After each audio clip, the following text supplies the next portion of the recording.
You have to call on her. Oh, yes. Was it fun being on Raising Hope? Yeah. Raising Hope, that's when I see a DeLorean at the end, right? Yeah, that was a lot of fun.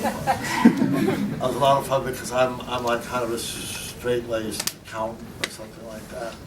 I'm doing the books for a family and that I discovered into DeLorean. Had nothing to do with Doc Brown. It was just, yeah, it was cool. I had a lot of fun with that.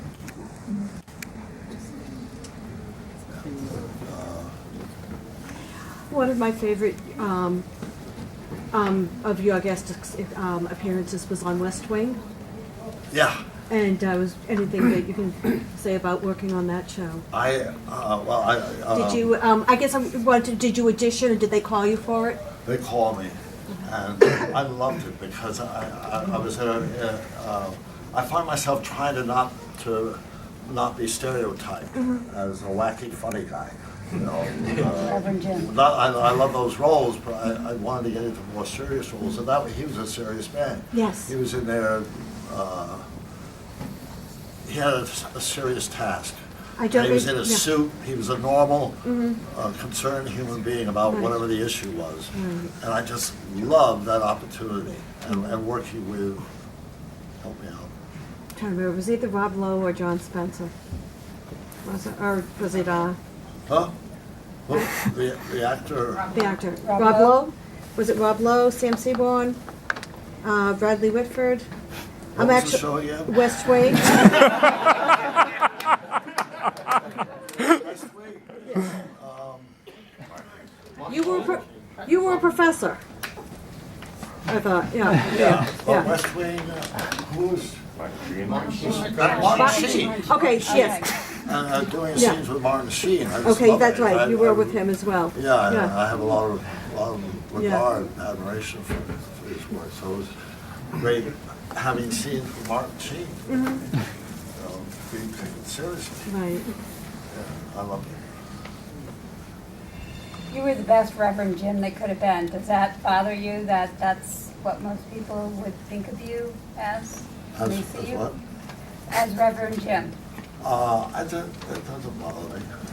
You were fabulous. It's I like, kind of love it. so does But everybody else. It's really kind of generational because Reverend Jim was of a certain moment in time. Doc Brown is.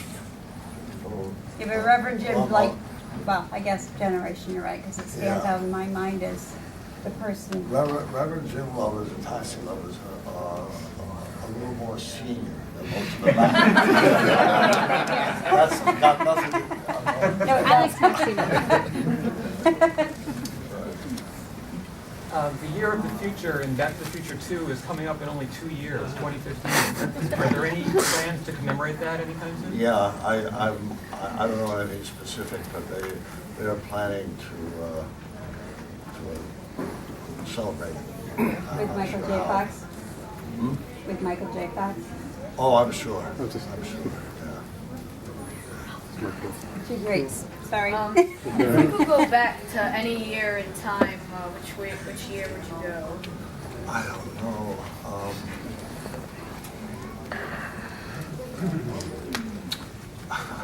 It's fast.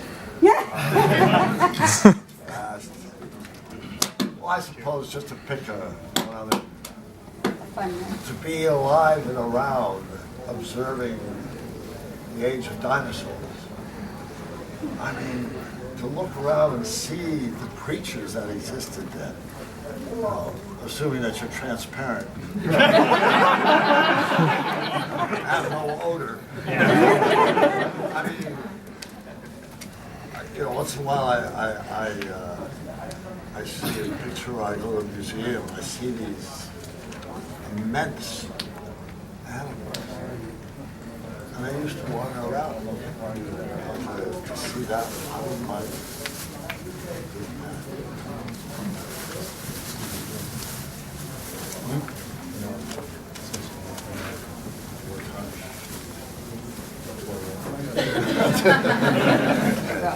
Couple more. Out of theater, television, and movies, what would you say is your favorite venue to perform in? Do you have a particular favorite?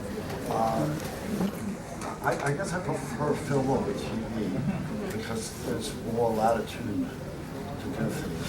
TV is a little bit confined with, what the sponsors want, what the network wants, and so it's a little more censorship. But also there's a time frame to really, forces things. Film is more liberal. There's more, you can go further with the material and all that. And theater is where I started out. So I love doing film. But theater is like going home, and that's where my roots really started. So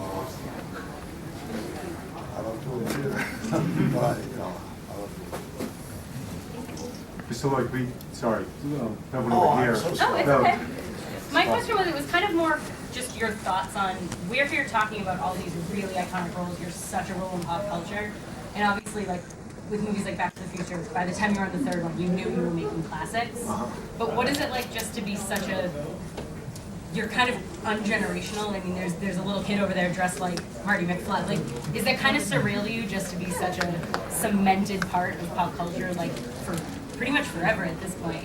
We're all talking about things you've done so long ago, and they're still so current. I guess it's a wonderful feeling to have those opportunities, and it sort of surprises me. When I started out, I had very little confidence.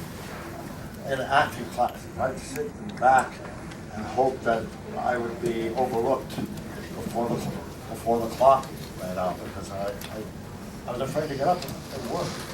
And I had a lot of deep insecurity, but I had sort of a persistence that kept me at it.